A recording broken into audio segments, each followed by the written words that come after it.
welcome on in to another episode of Getting Wild with Terry and Friends, NHL Preview Show Edition. I'm Terry, that's Ryan, and we are ready to break down some Edmonton Oilers. A really interesting team here.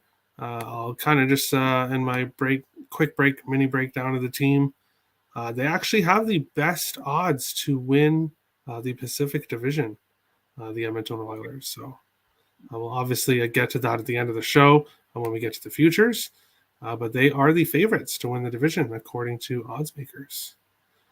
We'll start like we usually do here with the additions and subtractions for the Oilers. And if you look at it, not really a whole lot of additions here. Calvin Pickard, obviously depth goaltender, probably someone you don't really want playing. If he's playing, that means there's a couple injuries to your other starting goaltenders or your goaltender and your backup. Jack Campbell, exactly what Edmonton has needed for a while now. Really, what Edmonton needed was Jesper Wallstedt, who they actually traded. It was actually they traded the first round pick to Minnesota, and then Minnesota actually selected Wallstedt, and I was shocked because I thought Edmonton, a young goaltender for the future, that's exactly what they would have needed, but they didn't, and they traded the pick away. So for this year, though, they're going to look in for Jack Campbell to be their starter and lead them, hopefully, to the Cup, in Oilers fans and management's opinion. Looking at the subtractions, a bit of a longer list here. Basically, Mikko Koskinen, it was reported that he was signing overseas before the Oilers playoff run was even over. So he was ready to bail on his team before the playoffs even finished. So that was recorded out there. Duncan Keith retired. Kyle Turris, Colton Sevier, Chris Russell, Archibald, and Bouchard all left. So not any top-line players, not any second-line players. Basically depth guys, and Duncan Keith, who was basically a depth defenseman at this point. Ilya Konolov, a prospect there. That's a little bit of a surprising decision, but other than that, I think Jack Campbell is a good addition to the Oilers team this year. Ryan, what do you think? Additions and subtractions for the Oilers? Well, in regards to the goalie situation, I may not be quite as sold on the goalie situation. As it turns out, they didn't really have a bad situation last year. I think Mikko Koskinen played well, and then in the second half of the year, Mike Smith got white hot. So, in their, they didn't really have a complete goalie role, but they did have some good periods of strength in goal. Jack Campbell had some injury issues of his own last year, so I think it remains to be seen if Campbell is going to be an upgrade over what they had last year. And then Mathias Janmark, I have him on the fourth line in making the team. I don't believe I have anything else to add except Kulak. Brett Kulak joined the team at the trade deadline last year. And there's a lot, actually quite a few players on the Oilers that are either recent additions to the team or they're now in their second full year. All right. We'll go on to the second part of the show, and that is looking at their cap situation, as well as top prospects and upcoming free agents after this year. The Oilers currently have about $68,000 in cap space, so not a whole lot at this moment when it comes to cap space. Looking at their prospects, Stuart Skinner will most likely be the backup this year. Philip Broberg is projected to make the team. Dylan Holloway, a good forward for the future that can play all three positions. He could potentially make the team as well. And then the other guys, kind of younger guys, we'll have to see what their futures hold. Not the top prospect system by any means with the Oilers, but not horrible either. There's other worse teams in the league for sure when it comes to prospects.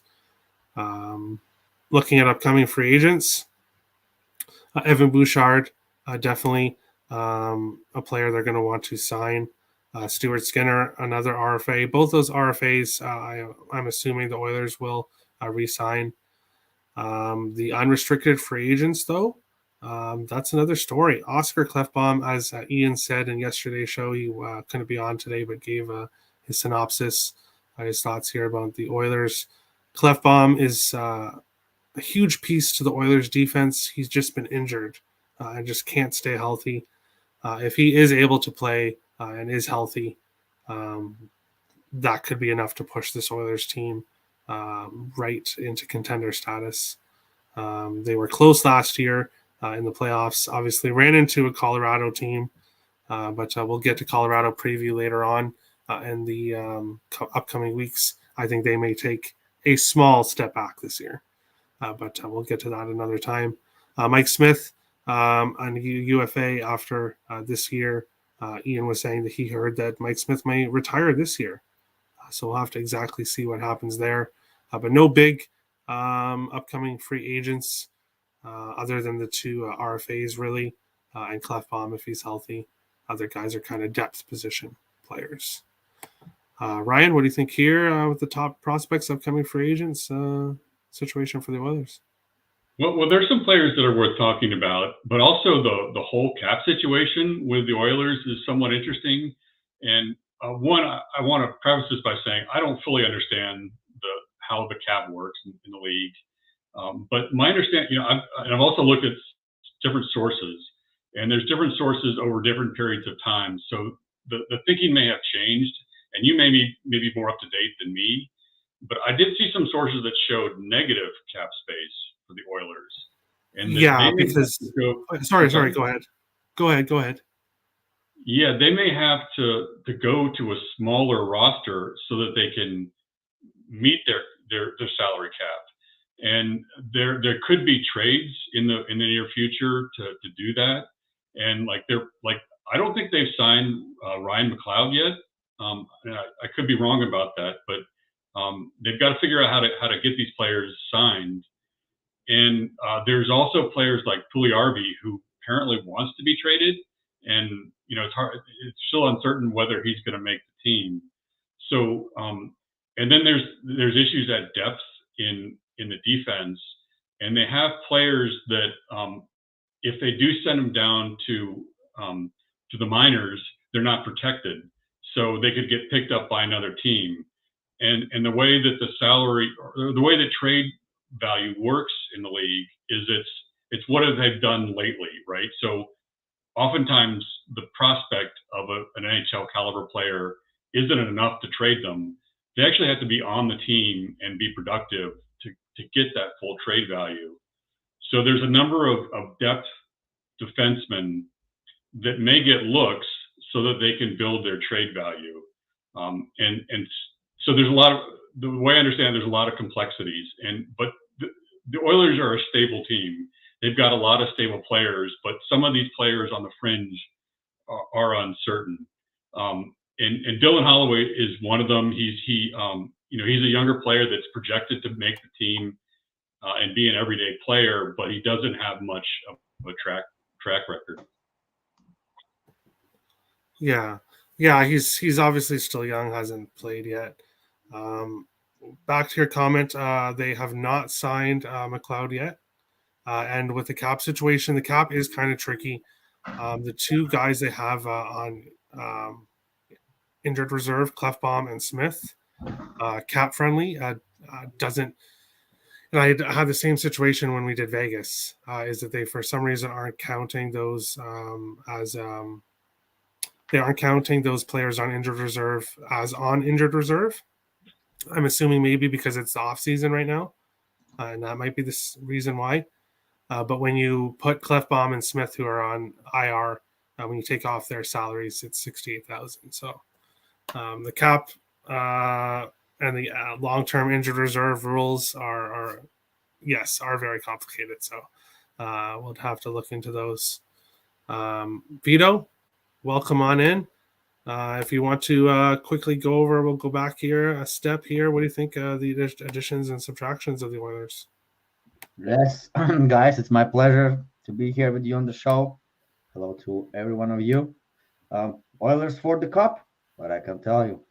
With the Jack Campbell signing, definitely a huge signing in that goaltending line. I think it's gonna help them a huge time. I mean, well, we all know that Oilers can always score. I mean, we have a huge offense power. So the Campbell signing, I think that's all they needed. Well, of course, also the defense, a little bit could be, Duncan Keith is now not there anymore, but the Bouchard plays well. Okay, but let's take a look at these subtractions, additions. Well, Campbell is the best one, right? Well, Janmark, I think like a depth centerman perhaps in the third line, right?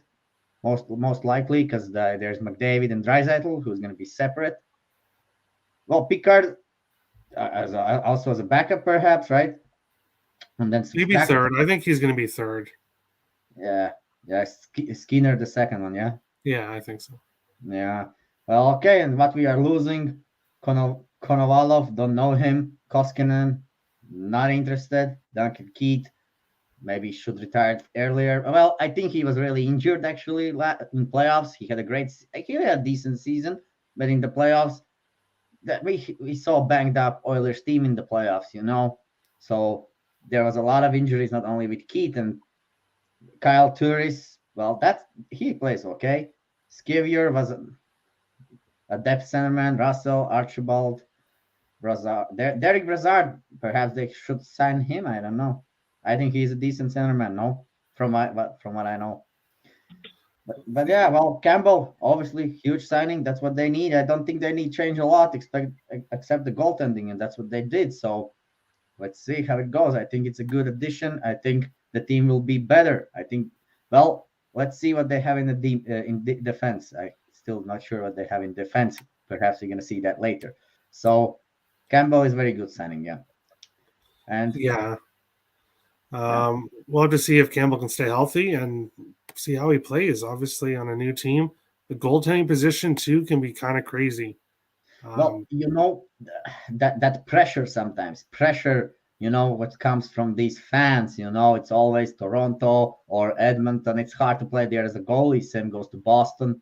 They look at the goalies and then they chirp them, and then it's bad. So if he's mentally weak, it's gonna be hard. If he can stay healthy and he's mentally strong, he's gonna be good.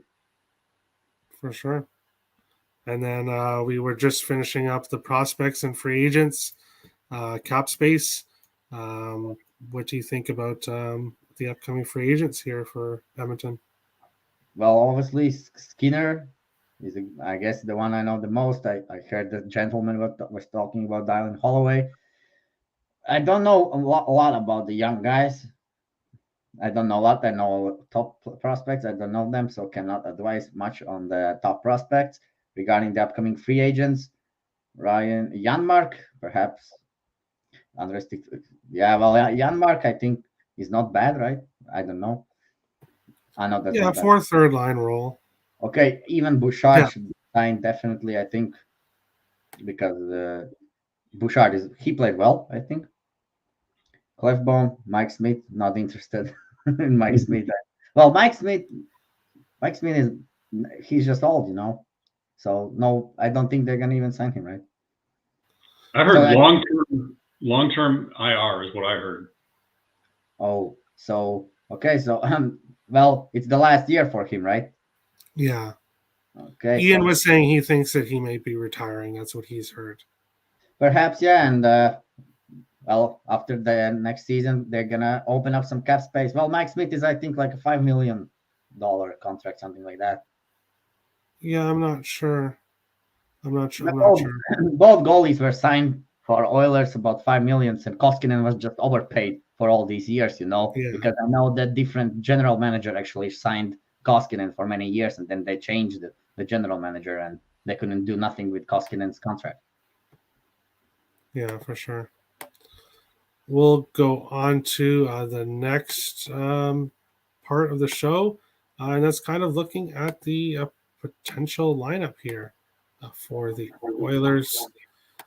This is what I've come up with, and I do have an injured section here for injuries as well.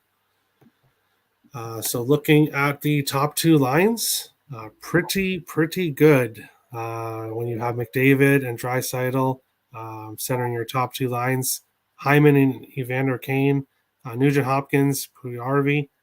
I guess Puljujarvi would be the biggest question mark. Potentially, maybe Yamamoto goes in that spot. Maybe another player goes in that spot. But that top six is going to score goals and going to score a lot of points. Not a horrible bottom six either. I think Dylan Holloway, obviously young prospect. If he does make the team and plays well, it will only help their offense. Looking at defense, Darnell Nurse, obviously their best defenseman. That's pretty clear. Tyson Barrie, Brett Kulak, Evan Bouchard, Broberg, CC, Kokek. Not the best defense compared to other teams. And then when you look at goaltending, we do have Jack Campbell, who will be their starter. Stuart Skinner, probably their backup, and Calvin Pickard, their third goaltender. Basically, Edmonton's MO is they don't. Obviously, every team needs goaltending and defense, but Edmonton is not going to win games because of their defensive goaltending.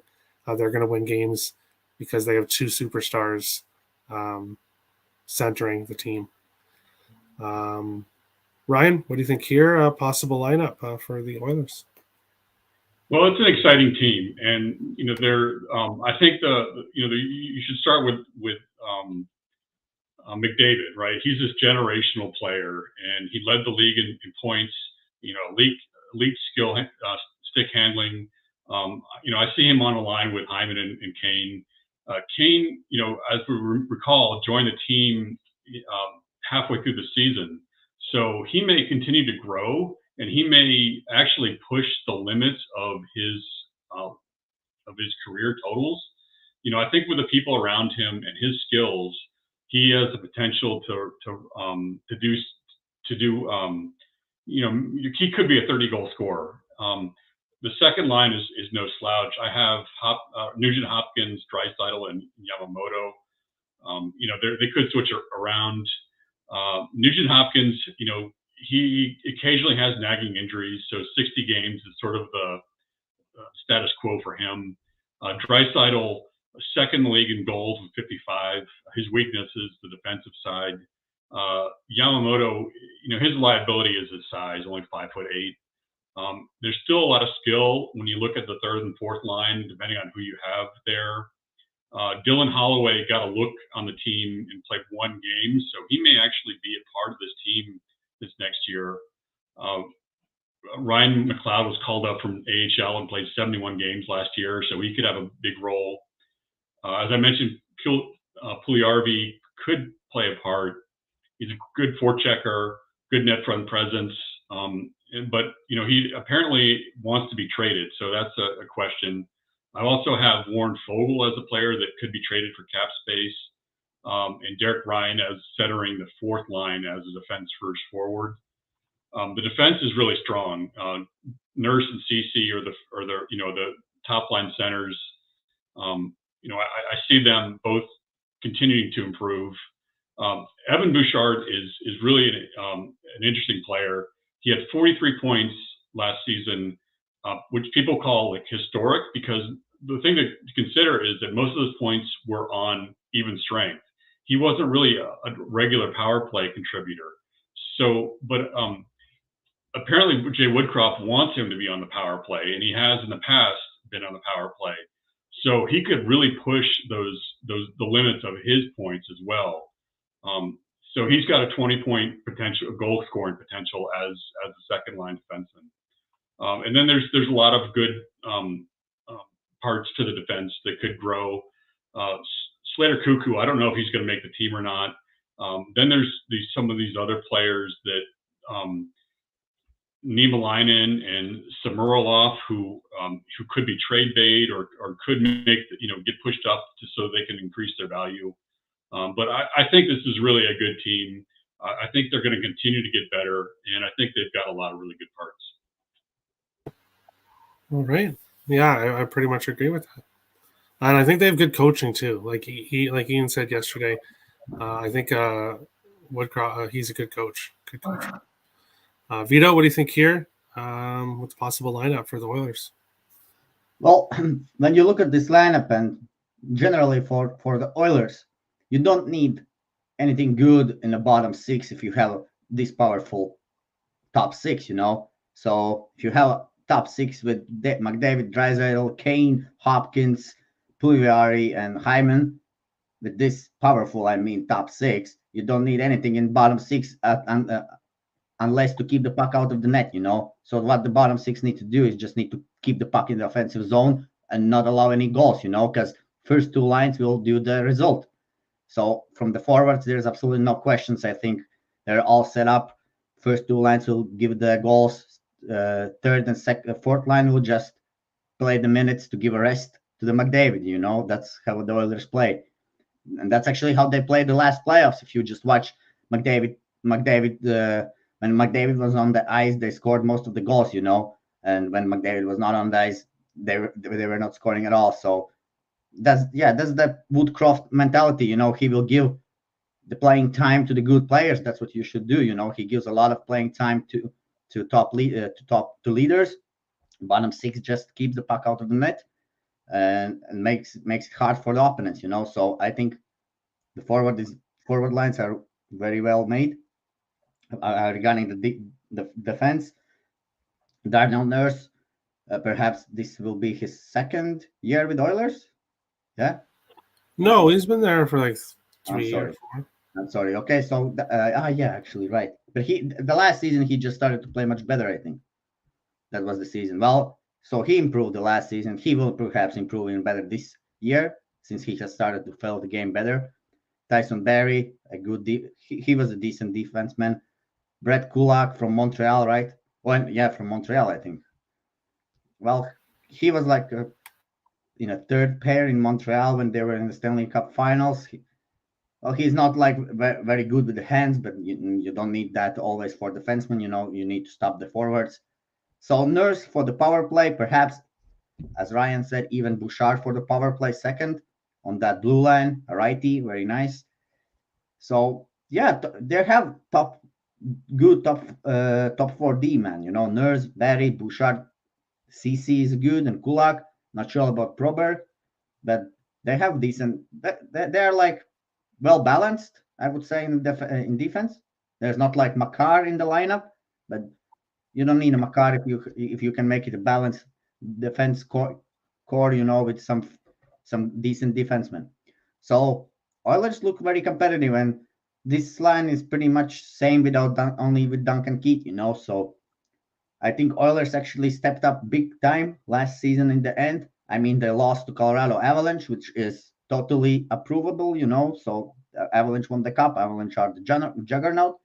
So Oilers did all good, They had a decent series against the Avalanche. They destroyed Calgary Flames. So I think they're just going to be better this year with this lineup. Plus they add Jack Campbell, which is definitely the first starter for them. Last season, there was Mike Smith and Koskinen. They were changing back and forth. They were allowing some bad goals early. I remember a lot of games they allowed the first goal in the last season. It's hard to play from the back always. That's what Tippett didn't like. Allowing the goal early, and that just kept happening. So they decided to fire the Tippett. So now they have Woodcroft. So first full season with Woodcroft, I expect definitely a very hot start as always from the Oilers. I think they will dominate early in the season. And then we see how it goes. I think they're making playoffs for sure. And in the playoffs, well, it's going to be the same Oilers team. Well, let's see if they can beat the Avalanche or something like that. Yeah. Stuart Skinner, I think he's going to do well as a backup, actually, for them. I like what I saw from him last year. I'm surprised that they didn't give him more playing time with the goaltending they had last year. Yeah, they had these two two juggernauts, Mike Smith and Koskinen. Pigs from Dave asks if Wayne Gretzky is still on the Oilers.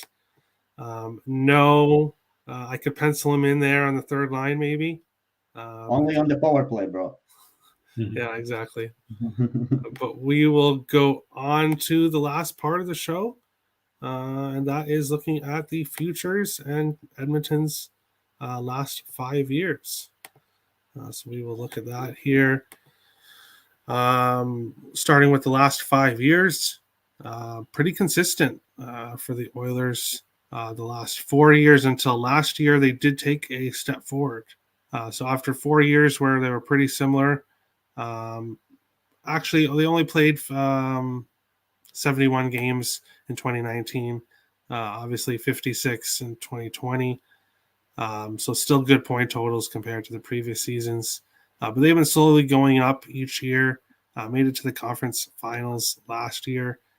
And now we look at their point total for Edmonton, and that's 103.5. They got 104 points last year. So the books are saying that we have to question whether they will repeat last year, have a worse or better year. So that's kind of the question there with their point total.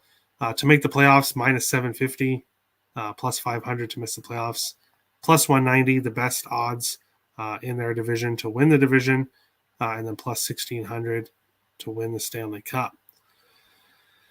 This is a hard team to figure out when it comes to the point total. Like we've said with other previous shows with other teams, most of the teams in this division, except the San Jose Sharks, have made improvements this year. Edmonton obviously improving their goaltending, but it still remains to be seen. Goaltending can be a very fickle position where sometimes goalies can have really good years and others not so good years. So we'll have to see exactly what happens with the goaltending. But I expect Edmonton to score some goals. When it comes to actual futures, I don't really have anything at this point. I wouldn't really bet for them to win the Cup myself. But if you do like Edmonton to win the Cup, you may want to get it earlier rather than later. I know we were discussing what team was it, Vito? The Flames yesterday, yeah. Waiting a little bit to get a better price. But here with the Oilers, I could see them coming out strong in this division and having a good start. And you may not get a better price on them than you may be able to get in the offseason. So depending on if you like the Oilers that much, you may want to bet the Cup sooner rather than later. For me, I think we see a similar season to last year, but I'm not going to put my money on the over 103.5 just because I do think it's a tough division. We'll go to Vito first this time. What do you think about the last 5 years for the Oilers and their futures for this year? Give me a second now. Okay, so Oilers, well, improving every year, right? So that's what you can expect when you have a first-round pick like McDavid, because last year's those first-round picks, the first picks in first round hasn't been actually that good, Last great first pick from first round is McDavid, because the last years, there was like Nolan or something like that. I don't remember actually, like Lafreniere, all those guys. They're not as McDavid, so McDavid definitely was the best, I would say, player which was available as a first round pick, and so that's what he's juggernaut. Okay, he's dominating. That's what you can expect with him in the lineup. The team obviously will progress every year. That's what actually we see with the last 5 years. All right, so if the math don't lie, and every year they're just becoming better, then the next year I can expect them to be again in the conference finals, and they're already gonna see who they're gonna play against. Well, because really, what they're in their division. Well, we don't know how Canucks will look this season. Maybe Canucks make some fast start this season, because last season they already were out of the playoffs early. They had a bad start. So maybe Canucks might be a little bit competitive with Oilers this year, and Flames definitely.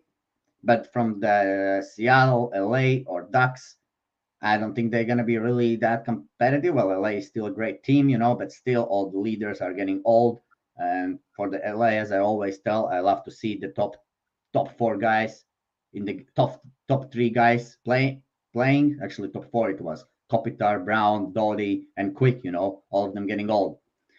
So not sure how competitive they will be, but they have a young team on the rise as well.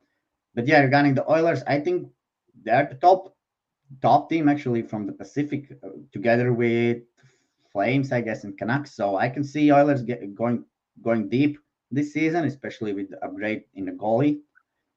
So conference finals they're making. I think point total they're making more this year than 104. I could expect them even being maybe 110 somewhere. So I think point total over 103 points. I think Oilers can manage that, especially looking at their division where they have Ducks, Kings, and Seattle to play. So I think well, and we saw how Oilers played with Calgary last year. I mean, they destroyed them in the playoffs, right? So if teams will not find a way how to stop McDavid and Draisaitl lines, they will suffer, So that's what they need to do. So I think Oilers are pushing hard this regular season. I think they're making more than 103 points to win the division. I mean, it's plus 190. So I don't look at these futures so often. I mean, it's not like it's plus 500. I mean, so I don't know if I want to bet to win the division at plus 190. I don't think that's that big odds. You still never know what can happen in hockey. Maybe Vancouver comes out and wins the division. Why not? So would not take that. Would also not take to win the cup. If you want to take, you can. Well, Oilers maybe have a chance, but they are hungry. That McDavid is hungry. McDavid is not Eichel. I would say McDavid is a little bit more with bigger attitude to the game, and he's more driven to his job, and same with Draisaitl, So these guys are on the mission a little bit like, let's say, Avalanche was, So I can see them going till the finals, maybe. It depends who they meet in conference finals. Maybe they meet Blues, not the Avalanche this year. Or Terry would like to hear maybe they meet Wild in the conference finals, So don't get me started. The only time the Wild is going to make the conference finals is in my dreams, Vito. Okay. So you're okay that low. Well, yeah, maybe the Wild actually will have a down season. Maybe we'll see that. We'll get to the Wild show another time. I could spend 3 hours talking about the Wild myself. But actually today, a good signing, Sam Steele, $825,000. The Wild got him on a 1-year deal. I absolutely love that. To jump right into the Wild, Vito just got me in there, rolled me in. But yeah, Sam Steele is a great signing. That's it from me. I think they will go over the points, but the rest of the bets I would not take. I don't like to take those futures so much. Yeah, for sure. Ryan, what do you think about the last 5 years from the Oilers and their futures for this year? Well, I agree with Vito. I think they're going to go beyond their 103-point total, or excuse me, 104-point total from last year. So their season was, they started off with a house of fire. They started out really well last year, and then there was this whole period of mediocrity where they were losing to Ottawa, New Jersey, some of these lesser teams, Detroit, Buffalo, and then it was Chicago that ultimately got Tippett fired and Woodcroft got hired. But you could surmise that the team was tanking because maybe they wanted their coach to get fired, and we'll never know. But I think that's a possibility, and I think they're going to avoid those pitfalls this year. They're not going to lose to the lesser teams this year. I think they're going to thrive under Woodcroft. They went, I think it was 11-2-1 last April, after he got hired. So I think they're set up to do well. The Oilers had this long period of mediocrity, and now they're finding success. They can be positive about last year. They made it to the conference finals, but they got swept by the Avalanche. But that's not something you can put up in a banner in your arena. So they're hungry. And they're not getting younger. Like guys like Kane isn't getting any younger. The time for them to win is now. So they're, all the teams say it. All the teams say they want to win the Stanley Cup. but I do think that this Oilers team is shooting to win the Cup. They were 6th in the league in scoring last year, and I think that could improve with guys like Kane having a full year. As long as he stays, off-ice issues aren't a problem for him. I think their defense is improved. They were 16th in the league in goals against, and I think guys like Bouchard and Kulak and Broberg will improve the defense. And I look for this team to do better than last year. I think they're a shoe-in for the top 2 in the Pacific Division. I think a sprinkle to win the Cup is worth throwing some money on that. But really, that's a bet on the playoffs, right? Because we know that they're going to have a tough matchup in the playoffs. Somewhere along the line, whether it's the conference finals or sooner, they're going to run into a good Calgary team or a good Avalanche team. So you've got this future bet on the Oilers, and is riding on whether they can win that series. So that's really what the angle. And I think it's worth a sprinkle. I think it's worth a sprinkle putting on some money on this Oilers team. All right. And that is the Edmonton Oilers show. We went over everything here. Tomorrow is the Vancouver Canucks show. So the final Pacific team that we will go through before heading on to the Metropolitan Division, heading over to the East. So if you are new to the channel, hit the subscribe button. If you like the content, smash the like button. We appreciate all the support. Follow Vito at Vito Picks.